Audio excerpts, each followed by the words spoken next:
행복을 주는 이야기 12월 21일입니다. 요셉이 그의 아버지 얼굴에 굽으려 울며 입맞추었습니다. 그렇게도 자기를 편애까지 하시며 사랑해 주시던 아버지 그 야곱이 죽고 말았습니다. 노예로 팔려 오랫동안 만나지 못했다가 기적적으로 재회하여 고센 땅에 모셔 행복했습니다. 자기를 보시며 내가 지금까지 살아있고 내가 내 얼굴을 보았으니 지금 죽어도 족하도다라고 눈물 흘리던 아버지였습니다. 그런 아버지가 세월을 못 이기시고 147년의 삶을 마감하셨습니다. 요셉은 누구보다도 슬펐고 어느 때보다도 안타까웠지만 어쩔 수 없었습니다. 그가 할 수 있는 것은 최선을 다하여 아버지의 장례를 치르는 것뿐이었습니다.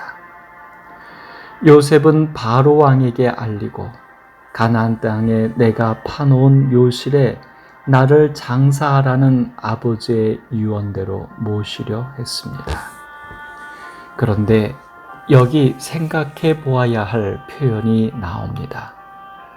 나로 올라가서 아버지를 장사하게 하소서 내가 다시 오리이다라고 왕에게 요청한 것입니다. 아버지를 장사하기 위해 가나안 땅으로 올라가는 일도 허락을 받아야 했고 그 허락을 받기 위하여 내가 다시 오리이다라는 조건까지 약속하고 있습니다. 요셉은 분명 노예도 아니고 죄수도 아닐 뿐더러 오히려 그는 애굽의 절대 이인자 총리였음에도 이러해야만 했습니다.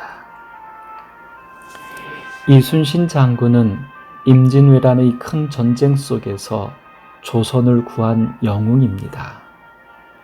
그러나 삼도 수군 절도사로서 승리를 이끌던 이순신 장군은 하루아침에 모든 관직을 박탈당하고 감옥에 갇히게 됩니다.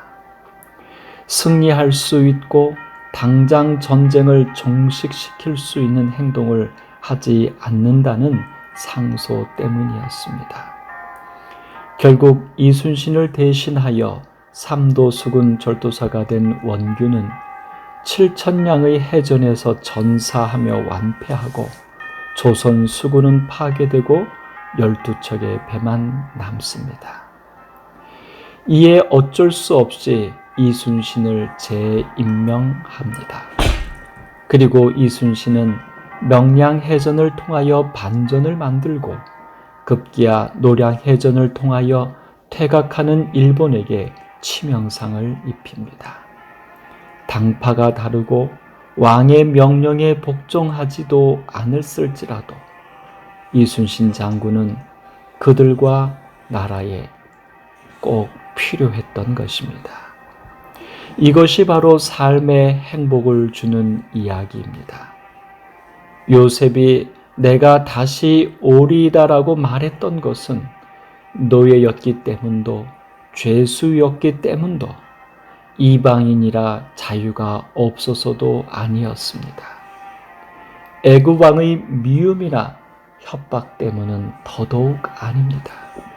오히려 요셉은 바로 왕과 애굽에 절대적으로 필요한 인물이었기 때문입니다. 요셉이 그 형들에게 자기를 소개하며 하나님이 나를 바로에게 아버지로 삼으시고 그 온 집의 주로 삼으시며 애굽 온 땅의 통치자로 삼으셨다고 말했습니다. 그렇습니다.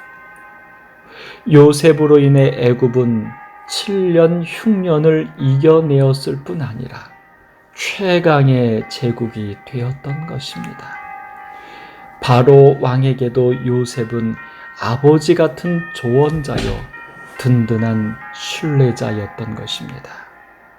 요셉에게 애굽은 타향도 이방도 아닌 하나님이 생명을 구원하시려고 자기를 보낸 곳이었습니다. 바울은 로마도 보아야 하리라고 소원했던 것이 바로 그곳에는 하나님께서 구원하실 생명들이 있었기 때문입니다. 나를 필요로 하는 곳, 그곳이 바로 나의 구원의 장소입니다. 삶의 행복을 주는 이야기였습니다.